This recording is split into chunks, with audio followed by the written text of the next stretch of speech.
Assalamualaikum warahmatullahi wabarakatuh. Bertemu kembali di channel Math Education Official. Apa kabar kalian? Sehat-sehat selalu kan? Dan tetap semangat belajar matematikanya. Pada pembelajaran kali ini, kita masih mempelajari materi di subbab memahami keuntungan dan kerugian.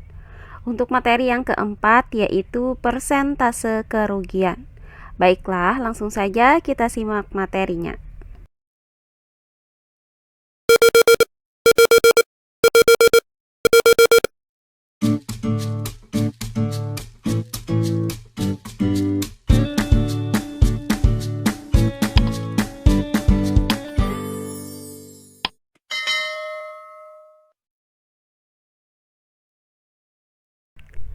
Memahami keuntungan dan kerugian.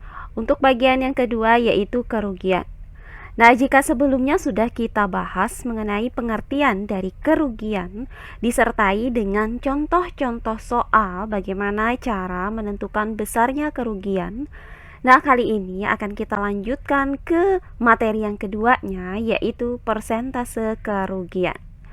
Persentase kerugian itu digunakan untuk mengetahui persentase kerugian dari suatu penjualan terhadap modal yang dikeluarkan. Nah, persentase kerugian itu sendiri dapat kita rumuskan sebagai berikut. PR sama dengan HB dikurang HJ per HB dikali 100%, atau PR sama dengan R per HB dikali 100%. Nah, di mana PR di sini adalah persentase dari kerugian, kemudian HB adalah harga beli, kemudian HJ adalah harga jual, dan R adalah besarnya kerugian. Nah, untuk lebih memahami lagi bagaimana cara melakukan perhitungan persentase kerugian dari suatu penjualan, maka perhatikan contoh-contoh soal berikut ini.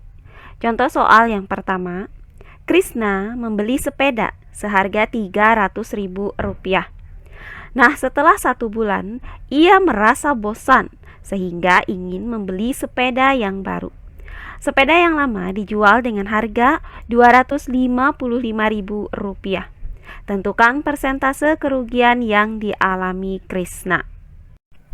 Baiklah, untuk penyelesaiannya adalah sebagai berikut. Nah, diketahui dari soal ini adalah Krisna membeli sepeda seharga Rp300.000. Maka HB itu sama dengan Rp300.000.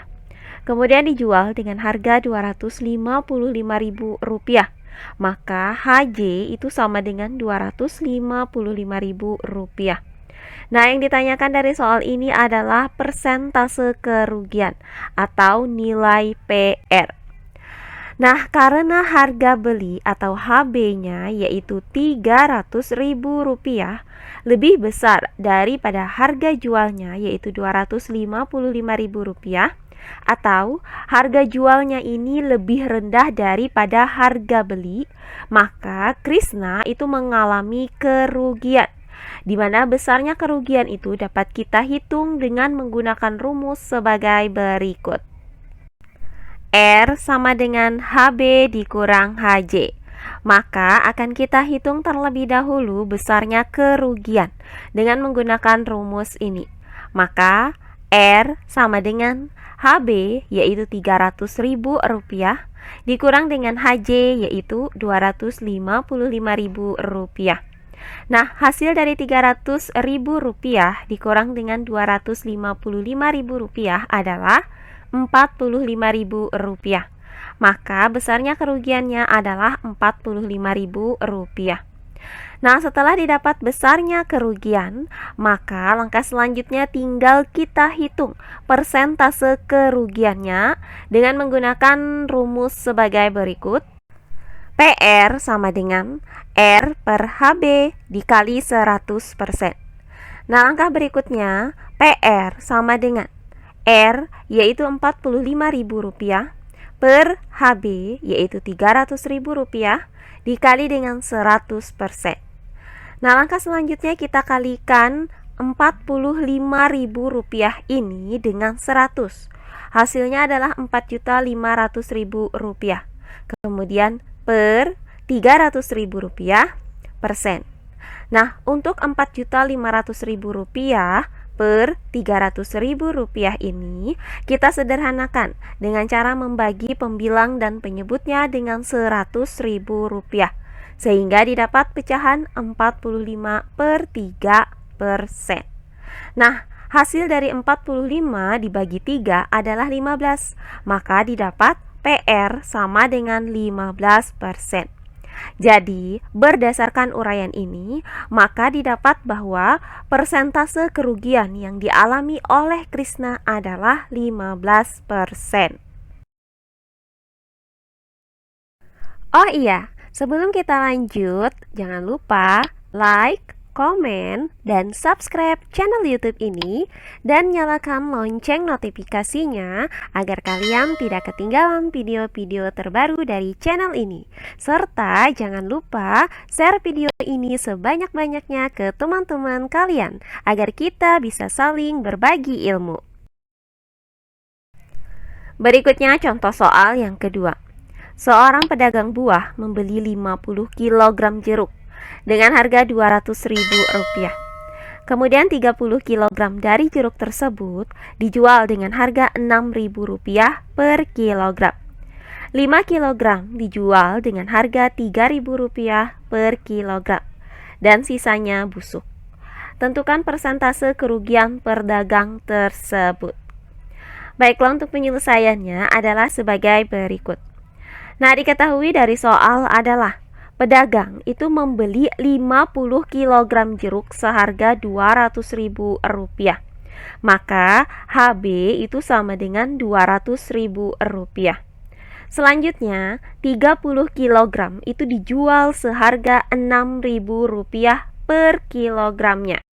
Maka HJ 30 kg itu sama dengan 30.000 dikali Rp6.000.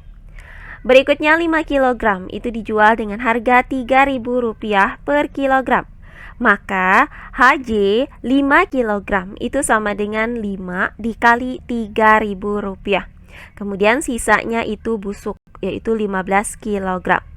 Nah, yang ditanyakan dari soal ini adalah persentase kerugiannya atau nilai PR. Karena jeruk yang dijual itu harganya berbeda-beda, maka langkah pertama yang akan kita hitung di sini adalah harga jual atau HJ 50 jeruk ini. Nah, 30 kg jeruk itu dijual dengan harga Rp6.000 per kilogram. Maka HJ 30 kg itu sama dengan 30 dikali Rp6.000. Nah, hasilnya adalah Rp180.000. Berikutnya, 5 kg jeruk dijual dengan harga Rp5.000. Maka HJ itu sama dengan 5 dikali Rp5.000. Hasilnya adalah Rp15.000. Sehingga total harga jual jeruk ini adalah Rp180.000 ditambah dengan Rp15.000, hasilnya adalah Rp195.000. Nah, karena harga jualnya ini lebih rendah daripada harga beli, maka pedagang ini akan mengalami kerugian. Di mana besarnya kerugian itu dapat kita hitung berdasarkan rumus R sama dengan HB dikurang HJ. Berikutnya, R sama dengan HB yaitu Rp200.000 dikurang dengan HJ yaitu Rp195.000. Nah, hasil dari Rp200.000 dikurang dengan Rp195.000 adalah Rp5.000. Maka besarnya kerugian pedagang tersebut adalah Rp5.000. Setelah kita dapatkan besarnya kerugian, maka langkah selanjutnya akan kita cari persentase kerugiannya dengan menggunakan rumus PR sama dengan R per HB dikali 100%. Nah, langkah selanjutnya PR sama dengan R yaitu Rp5.000 per HB yaitu Rp200.000 dikali dengan 100%. Langkah selanjutnya, kita kalikan Rp5.000 ini dengan 100. Hasilnya adalah Rp500.000. Kemudian per Rp200.000 persen. Nah, untuk Rp500.000 per Rp200.000 ini dapat kita sederhanakan dengan cara membagi pembilang dan penyebutnya dengan Rp100.000, sehingga didapat pecahan 5/2%. Berikutnya, hasil dari 5 dibagi 2 adalah 2,5, maka didapat PR sama dengan 2,5%. Jadi, berdasarkan uraian ini, maka didapat bahwa persentase kerugian pedagang tersebut adalah 2,5%. Nah, demikian pembelajaran kita kali ini untuk subbab memahami keuntungan dan kerugian. Untuk materi yang keempat yaitu persentase kerugian. Semoga penjelasan dari saya mudah dimengerti oleh kalian semua. Jika ada yang kurang dipahami, silahkan kalian tulis di kolom komentar. Baiklah, untuk pembelajaran kali ini saya cukupkan sampai di sini. Bertemu kembali di pembelajaran kita berikutnya. Akhir kata saya ucapkan wassalamualaikum warahmatullahi wabarakatuh.